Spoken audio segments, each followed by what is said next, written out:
Tonight, after a KARE 11 investigation into a polygamist cult and its property near Minnesota's North Shore. As AJ Legault tells us, there is now an order to stop construction. They could be working out there and nobody would ever see them or know.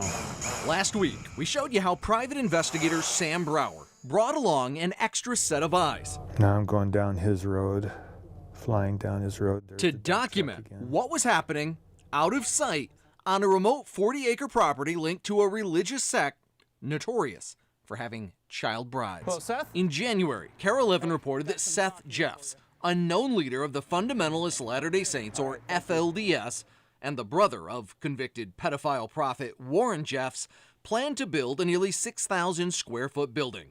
The start, some fear, of a cult colony in Minnesota, like one built, complete with guard tower, in South Dakota. There's an excavator. After these drone photos became public, local officials inspected the property, and now they have issued this order telling Seth Jeffs to immediately cease and desist all activity at the site until wetland protection issues can be solved.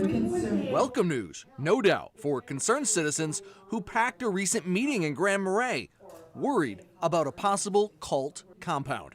For KARE 11 Investigates, I'm AJ Legault.